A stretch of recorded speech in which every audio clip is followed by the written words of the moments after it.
Hi, my name is Samantha Holcomb, and today I'm going to be discussing vitamin C with you. We're going to be talking about how much you should intake daily, where you can find vitamin C, and how it functions in the body when there's too little, too much, or just the right amount. So, how much do you need? Well, let's start out with the fact that for children it varies depending on age, but they're going to need about 25 to 45 milligrams daily. Teenage girls are going to need 65, teenage boys 75. Finally, adult women are going to need 75 milligrams, and then men are going to need 90. It's important to note that if you're a smoker, due to the damage in your lungs, you're going to need an extra 35 milligrams daily. And the upper level for vitamin C is 100 milligrams.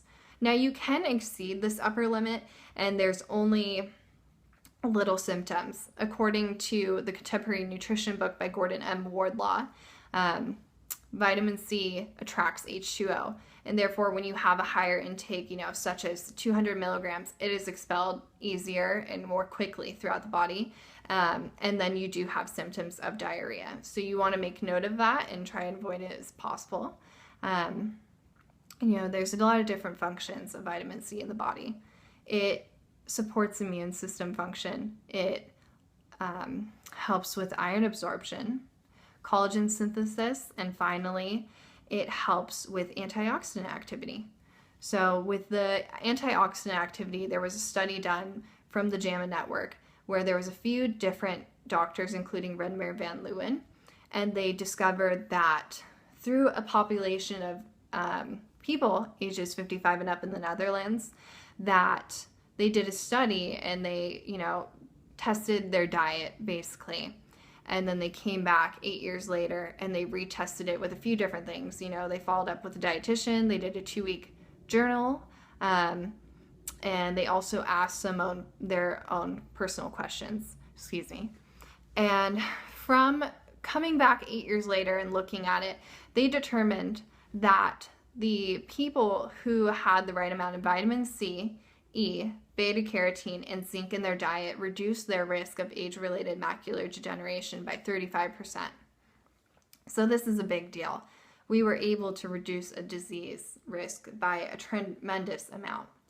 Okay, so what happens when you don't have the right amount of vitamin C in your diet?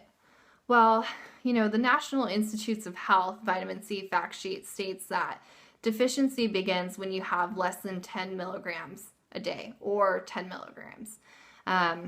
This doesn't occur often in our daily world, or especially in North America.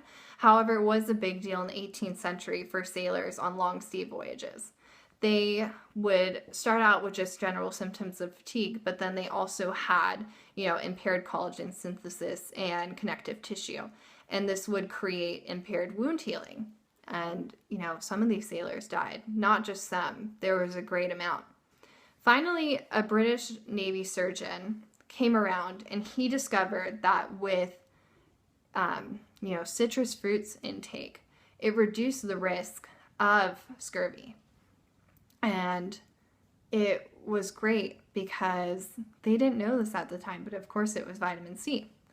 Now we know, and it's just so good.